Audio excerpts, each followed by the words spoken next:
దివాలా తీసే పరిస్థితికి వచ్చారో, ఆర్థిక సంక్షోభంలో నెట్టేసే పరిస్థితికి వచ్చారు. అదే మన రాష్ట్రంలో జరిగింది. ఢిల్లీలో ఆ రోజు నేను చెప్పాను, పొలిటికల్ ఏదైతే ఉందో వాతావరణ కాలుష్యం, రాజకీయ కాలుష్యం పెద్ద సమస్యలని. ఏంటి అధ్యక్ష, ఢిల్లీలో అట్ వన్ స్టేజ్ మీరు చూస్తే ప్రతి ఒక్కరు చర్చ, ఢిల్లీలో ఎవరు ఉండలేం కాబట్టి రాజధాని మార్చాలని. యమునా నది ప్రతి సంవత్సరం మాట్లాడేవాళ్ళు, మాటలకు చేష్టలకు పొంతనుండేది కాదు. 10 సంవత్సరాల తర్వాత ఢిల్లీలో ఆ గవర్నమెంట్ వదిలించుకున్నారు. ఇప్పుడు నాకు 100% అధ్యక్ష, బీజేపీ ఆధ్వర్యంలో ఎన్డీఏ గవర్నమెంట్ ఢిల్లీలో మనమందరం గర్వపడే రాజధానిని తయారు చేస్తారనే దాంట్లో ఏమాత్రం అనుమానం లేదని చెప్పి కూడా నేను మీకు తెలియజేస్తున్నాను.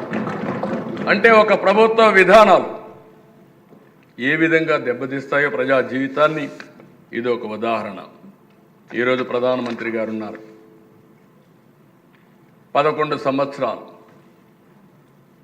10వ ఆర్థిక వ్యవస్థ, అప్పుడు ఈరోజు 5వ ఆర్థిక వ్యవస్థగా తయారు చేశారు. రేపు 28-29కి 3వ ఆర్థిక వ్యవస్థగా తయారవుతుంది.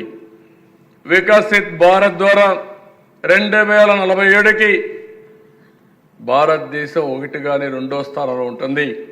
అది సాధించి తీరతారని చెప్పి కూడా నేను మీకు తెలియజేస్తున్నాను. ఆటోమేటిక్గా 3కి వస్తాం, కానీ 2 కానీ 1 కానీ ఉండే అవకాశం ఉంది. అది వచ్చినప్పుడు అధ్యక్ష, మన ఆలోచన ఒకటే, తెలుగువారు ప్రపంచంలో ఎక్కడున్నా నెంబర్ 1 కమ్యూనిటీగా ఉండాలనేది ఈ ప్రభుత్వం యొక్క సంకల్పం, ఎన్డీఏ సంకల్పం.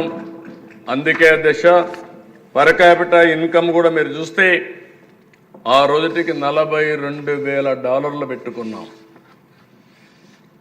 దగ్గర 2.3 ట్రిలియన్ పెట్టుకున్నాం.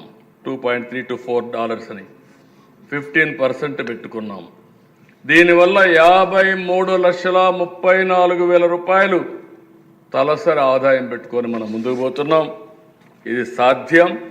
అయితే ఇవన్నీ చేసే మునుపు నేను ఒకటి చెప్తున్నా, మనమంతా కూడా దూరదృష్టితో 2047కి ఏం చేస్తాం చెప్తూ ఇప్పుడు ఎక్కడా ఇగ్నోర్ చేయడానికి వీల్లేదు. అందుకే మీరు చూస్తే అధ్యక్ష, నేను